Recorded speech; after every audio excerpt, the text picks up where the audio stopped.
찬송가 27장 부르심으로 9월 2일 새벽 기도회를 열겠습니다.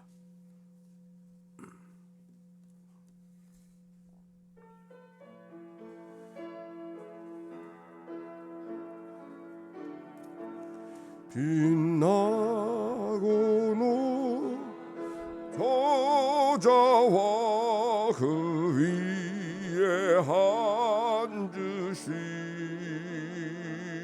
주 예수 얼굴 영광이 해같이 빛나네. 해같이 빛나네. 지극히 높은 위엄과 한없는 자비를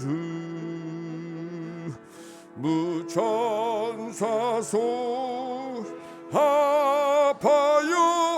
늘 찬송 드리네. 늘 찬송 영 죽을 나를 살리려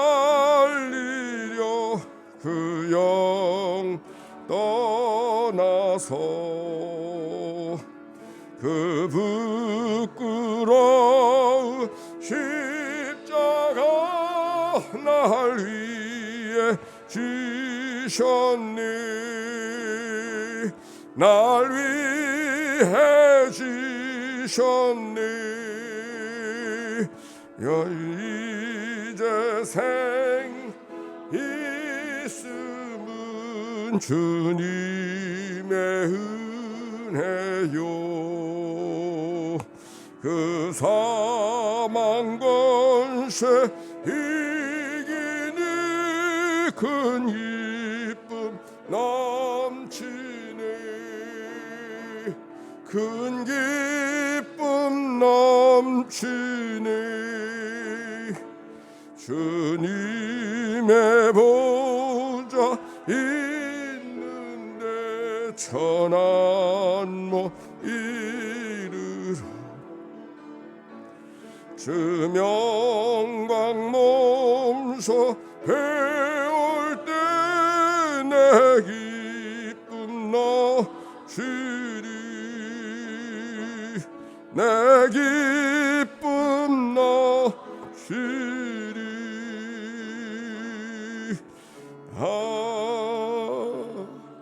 아멘. 공동의 기도로 아침의 기도 올려드립니다. 좋으신 하나님, 새로운 하루를 열어주시니 감사합니다. 입을 열어 찬양하고 기도하오니 우리의 예배를 받아주소서. 은혜 하나님, 생명의 말씀을 허락하시니 감사합니다. 말씀을 의지하여 살게 하시고 주님을 닮아가게 하소서. 자비 하나님, 늘 동행하여 주시니 감사합니다. 사랑과 용서의 마음으로 살게 하소서. 언제 어디서나 평화의 도구로 살게 하소서. 가정과 이웃 그리고 일터에 주님의 기쁨이 되게 하소서. 예수 그리스도여, 우리에게 자비를 베푸소서. 예수님의 이름으로 기도합니다. 아멘. 오늘의 말씀 시편 64편. 오늘의 낭독자 홍국표 권사님. 시편 64편. 하나님이여, 내가 근심하는 소리를 들으시고 원수의 두려움에서 나의 생명을 보존하소서. 주는 악을 꾀하는 자들의 음모에서 나를 숨겨주시고 악을 행하는 자들의 소동에서 나를 감추어 주소서. 그들이 칼같이 자기 혀를 연마하며 화살같이 독한 말로 겨누고 숨은 곳에서 온전한 자를 쏘며 갑자기 쏘고 두려워하지 아니하는도다. 그들은 악한 목적으로 서로 격려하며 남 몰래 올무너크를 함께 의논하고 하는 말이 누가 우리를 보리요 하며 그들은 죄악을 꾸미며 이르기를 우리가 묘책을 찾았다 하나니 각 사람의 속뜻과 마음이 깊도다. 그러나 하나님이 그들을 쏘시리니 그들이 갑자기 화살에 상하리로다. 이러므로 그들이 엎드러지리니 그들의 혀가 그들을 해함이라. 그들 보는 자가 다 머리를 흔들리로다. 모든 사람이 두려워하여 하나님의 일을 선포하며 그의 행하심을 깊이 생각하리로다. 의인은 여호와로 말미암아 즐거워하며 그에게 피하리니 마음이 정직한 자는 다 자랑하리로다. 아멘. 이는 생명의 말씀입니다. 하나님 감사합니다. 감사합니다. 우리 서로 축복합시다. 사랑하고 축복합니다. 네. 우리 이 주간에 우리 심유석 권사님 교통사고가 잠깐 있어가지고 병원에 누워 계시다가 다시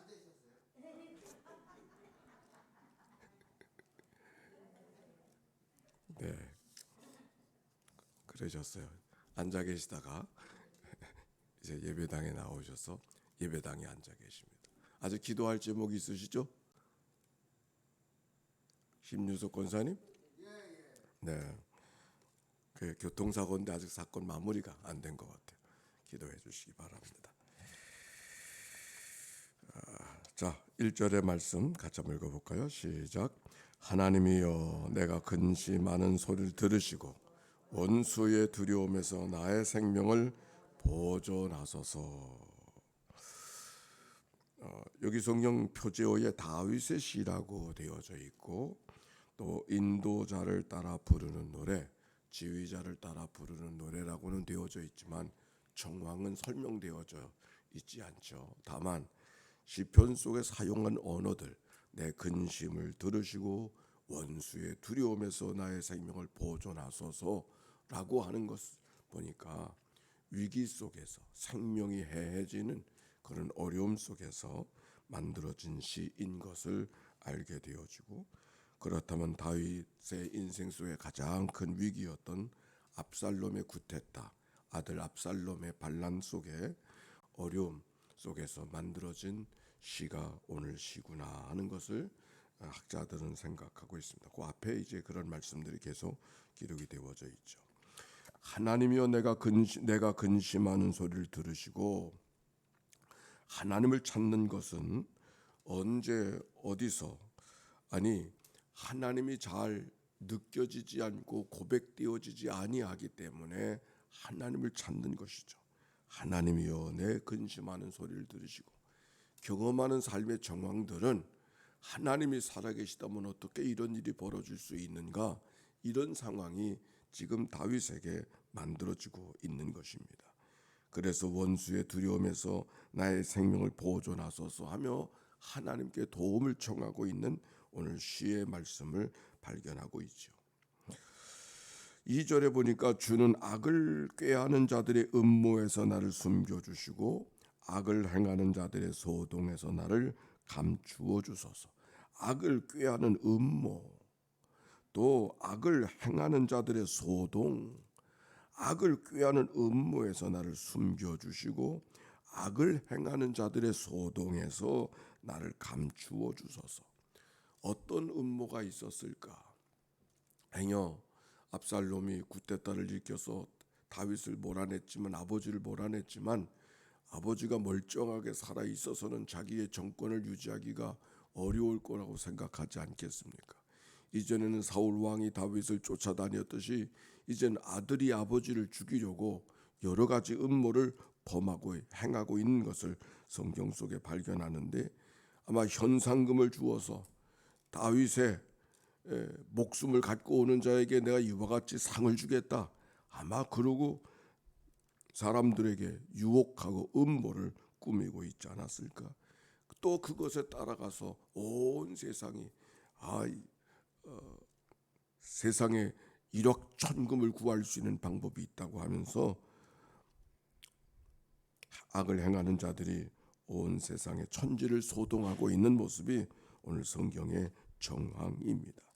그때 하나님 앞에 다윗이 기도하고 있었던 것이죠. 3절과 4절에 또 표현합니다.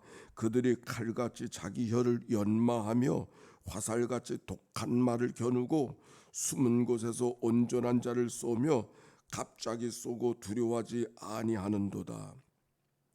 칼같이 자기 혀를 연마하며 그랬어요. 이게 무슨 말이야? 칼을 예리하게 벼르는 것처럼 이 혀들로 예리하게, 즉 다윗을 음모 속에 내려 쫓고 다윗을 죽이려고 하는 그와 같은 일들이 온 세상에 가득한 것을 표현하고 그 칼의 예리함을 말하고 있는 것이죠. 또 화살같이 독한 말로 겨누고 그랬어요. 화살같이 독한 말 뭘까요? 그래서 그 말이 어떻게 쏟아지는지 다윗을 정말 죽일 놈이 되어진 그와 같은 형편이 사람들의 마음을 빼앗았고 사람들의 여론을 조상하면서 다윗은 없어져야 될 존재로 온 세상 천지에 만들었던 위기 중의 위기, 그런 어려움이 오늘 성경 속에 발견되어 있습니다. 갑자기 쏘고 두려워하지 아니하노다. 화살이 어디서 날아오는지 모르잖아요. 칼은 얼굴을 보면서 내리치고 공격을 하지만 화살은 숲속에서 날아올는지 저 단모퉁에서 날아올는지 어디서 날아올는지 눈앞에 보이는 곳에 공격자가 있지 않고 보이지 않는 곳에 공격자가 있어서 화살은 아주 무서운 것이에요. 5절에 보니까 그들은 악한 목적으로 서로 격려하며 남몰래 올무놓기를 함께 의논하고 하는 중에 하는 말이 누가 우리를 보리요 하며 그들이 죄악을 꾸미며 이르기를 우리가 묘책을 찾았다 하나니 각 사람의 속뜻과 마음이 깊도다. 서로 악한 일에 으쌰으쌰하면서 의기양양해서 모든 일을 만들어가는 주변의 사람들을 봅니다. 남몰래 올무놓기를 함께 의논하며, 올무는 동물을 잡을 때 짐승을 잡을 때 사용하는 공격의 도구인데 짐승을 사용하는데 사용하는 올무를 지금 다윗을 잡는데 사용하고 있다고 하는 것은 지금 다윗을 짐승으로 보고 있다, 그런 표현이 이 말씀 속에 있는 것이죠. 누가 우리의 음모를 보리요, 우리가 행하는 일들을 누가 참견하리요 하는 말 속에서 아마도 서슴지 않고 악을 저질러가는 그들의 모습, 그들의 분위기를 우리가 성경을 통해서 발견하게 됩니다. 정말 여러 가지 어려운 일이, 근심이, 악한 자들이 또 여러 가지 공격하는 도구를 갖고 다윗을 어렵게 하는 일들이 그들 속에 가득한 것을, 누구에게? 다윗에게 가득한 것을 보게 되죠. 그때 다윗은 어떻게 하고 있는가? 아니, 하나님은 어떻게 하고 계시는가? 다윗이 하나님 앞에 그때 기도하고 하나님께 아뢰는데 어떻게 하나님께서 반응하고 계시는가? 7절과 8절 시작. 그러나 하나님이 그들을 쏘시리니 그들이 갑자기 화살에 상하리로다. 이러므로 그들이 엎드러지리니 그들의 혀가 그들의 해함이라. 그들을 보는 자가 다 머리를 흔들리로다. 아멘. 그러나 하나님이, 즉 다윗을 죽이고 다윗을 해하려고 하는 여러 가지 음모가 치밀하게 그들의 주변에 가득해서 온 세상은 다 어둠과 절망 속에 있지만, 그러나 하나님은 독한 화살을 쏘고 예리한 화살 칼을 연마하면서 다윗을 공격하려고 했지만, 바로 그러나 하나님께서 그들을 쏘시리니, 다윗을 공격하는 그들을 하나님이 쏘신다. 그들이 갑자기 화살에 상하리로다. 그들이 누군가요? 다윗을 죽이려고 하는 자들, 다윗을 죽이려고 음모를 꾸미는 자들을 하나님이 화살을 쏘신다. 이러므로 그들이 엎드러지리니 그들의 혀가 그들을 해함이라. 그들의 혀가 그들의 해함이라. 그들의 혀를 무엇 때문에 연마했어요? 다윗을 죽이려고 연마했던 그들의 혀가 칼같이 연마하고 있었었는데, 다윗을 죽이려고 연마하던 그들의 혀가 그들을 죽이는 도구가 되어졌음을 이야기하고 있는 것이죠. 예상치 못한 일이 벌어졌어요. 그들이 보는 자가 다 머리를 흔들리로다. 이 땅의 모든 어둠과 안타까움, 그래서 다윗은 하나님 앞에 근심하며 기도하고 있었는데 하나님이 그 모든 일들을 다 내려다보고 계심을 성경에 말씀하고 있었고, 오히려 다윗을 죽이려는 자들을 하나님께서 간섭하시고 다루시고 있는 이야기가 오늘 성경에 있는 이야기죠.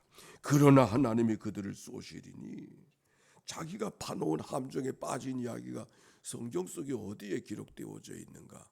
하만 기억나세요? 하만 모르드게를 죽이려고 나무를 세우고 사형대를 만들었는데 그 하만이 자기가 세운 모르드게를 죽이려고 세워놨던 나무 장대에 자기가 매달려 죽는 그 역사를 우리가 성경 속에 기억할 수 있는데 여기 바로 그런 것이죠. 지금 구테타로 왕권을 갖게 있는 압살롬이라는 사람은 용모가 출중해서 머리부터 발끝까지 아름답지 않은 곳이 없다 그랬어요. 그런데 특별히 그에게 가장 자랑스러운 것은 무엇이었는가 하니 머리카락이었어요. 머리카락만 봐도 압살롬은 아주 카리스마가 있고 권위가 있고 정말 남다른 사람이로구나 출중함을 보여주는 사람이었어요. 그런데 다윗의 군대를 피하기 위해서 노새를 타고 도망가다가 그 자랑스러운 머리카락이 나뭇가지에 매달려서 노새는 떠나가고 그래서 결국 그 자랑스러운 것 때문에 목숨을 잃는 그런 일들이 있었음을 성경을 통하여서 발견합니다. 그들을 벼르는 다윗을 죽이려고 하는 그 예리한 혀들, 예리한 칼들이 오히려 그 스스로를 죽이는 그 스스로를 죽이게 하는 그런 어려운 도구가 되어졌음을 오늘 성경이 이야기하고 있는 것이죠. 하나님이 칼을 쓰지 않으셔도 자기가 든 칼에 자기가 찔려 죽는, 하나님이 화살을 쏘지 않아도 자기가 사용하는 화살에 자기가 목이 찔려 어려움을 당하는 이 말씀이 오늘 성경에 있는 말씀이에요. 9절과 10절 다 같이 시작. 모든 사람이 두려워하여 하나님의 일을 선포하며 그의 행하심을 깊이 생각하리로다. 의인은 여호와로 말미암아 즐거워하며 그에게 피하리니 마음이 정직한 자는 다 자랑하리로다. 보세요. 모든 사람이 두려워하여 다윗이나 다윗을 공격하는 사람이나 다 두려워해서 무엇을 선포하는가? 하나님의 일을 선포한다. 그의 행하심을 깊이 생각하리로다. 그의 행하심은 누구의 행하심? 하나님의 행하심. 그렇죠? 하나님의 일을 선포하며 하나님의 행하심을 깊이 생각하리로다. 그래서 하나님을 두려워하게 되어졌다. 하나님이 하시는 일들을 생각해서 하나님이 두려워하게 되어졌다. 다윗이 어려움 속에 있었을 때 하나님 앞에 간절히 기도했더니 하나님의 행하심, 하나님의 구원하심, 하나님이 사랑하심, 하나님께서 오른손으로 붙들어 주시는 은총을 깊이 경험하고 하나님을 자랑하며 살게 되어졌다. 의인은 여호와로 말미암아 즐거워하고 마음이 정직한 자는 다 자랑하리로다. 하나님 자랑하며 살아가는 그런 삶. 이스라엘 백성들이 홍해 앞에 있었습니다. 뒤에는 바로의 군사가 찾아오고 앞에는 홍해가 찾아왔습니다. 많은 사람들이 이야기합니다. 우리가 구적 애굽에서 떠나서 살아왔던 것이 광야에서 여기서 죽게 하려고 여기까지 데리고 왔느냐고. 차라리 돌아가 그러니까 광야가 아니라 애굽에서 죽는 것이, 애굽 사람 섬기다가 죽는 것이 더 낫겠다고 이야기하고서 모세를 원망하고 있었어요. 그때 모세가 백성에게 말합니다. 너희는 두려워하지 말고 가만히 있어서 여호와께서 오늘 너희를 위하여 행하시는 구원을 보라. 너희가 오늘 본 애굽 사람을 영원히 다시 보지 아니하리라. 여호와께서 너희를 위하여 싸우시리니 너희는 가만히 있을지니라. 여호와께서 오늘 너희를 위하여 행하시는 구원을 보라. 새날이 되어졌습니다. 해가 떠서 해가 지는 날인가 보다. 태풍이 불어오는 날인가 보다. 이런 날로 지나지 아니하고 우리를 향하여 행하시는 하나님의, 우리를 위하여서 역사하시는 하나님의 행하심을 보는 이 날이 되시기를 바랍니다. 하나님의 행하심을 보라. 오늘도 나를 살게 하시고 오늘 움직이게 하시고 오늘 우리에게 웃게 하시고 우리를 용기 있게 하시고 우리를 춤추게 하시고 노래하게 하시고 우리의 삶 속에 기쁨을 겨워 살아가도록 삶을 이끌어 가시는 하나님의 행하심이 이 한 날 동안 가득한 삶이 되어져서 하나님의 역사, 하나님의 행하심은 서로의 표정 속에서 발견하고 살아가는 복된 하루 이날 되시기를 주의 이름으로 축원합니다. 기도합시다. 하나님, 오늘 하루가 시작되어졌습니다. 태풍이 몰려온다고 하는 소식도 듣고 정치, 경제, 사건들이 늘 눈살을 찌푸리게 하고 안타까움을 자아내는 세상을 우리가 한복판에서 살고 있습니다. 그러나 그 가운데 여호와의 행하심을 보는 하루가 되게 해 주시옵소서. 우리의 걱정과 염려를 오히려 감사와 찬송으로 바꿔주시는 하나님의 행하심을 보는 이 날이 되게 해 주시옵소서. 이미 나를 구원해 주신 하나님, 이 한날 모든 절망과 여러 가지 한숨과 탄식으로부터 하나님의 구원을 보는 이 날이 되게 해 주시옵소서. 서로의 표정 속에 하나님의 행하심을 보는 이 날 되게 하여 주사 하나님께 영광과 찬송을 드릴 수 있게 해 주시옵소서. 드려지는 예물을 축복하시옵시고 예물 속에 담겨지는 저들의 간절한 기도와 소원을 연락하여 주시고 하나님의 기쁘신 뜻을 우리 안에 마음의 소원을 두고 행하시는 분이 하나님인 줄로 믿사오니 하나님의 행하심을 바라보는 이날 우리의 삶이 되게 해 주옵소서. 거룩한 성금요일 속회로 모여지는 모든 시간마다 주님이 간섭해 주옵시고 하나님의 존귀하는 종이 드러나는 하루가 되게 하옵소서. 구주 예수님의 이름으로 기도하옵나이다. 아멘. 성부, 성자, 성령 삼일체 하나님의 크신 은혜와 사랑과 역사가 이제와 같이 영원히 함께해 주시기를 축원하옵나이다. 아멘.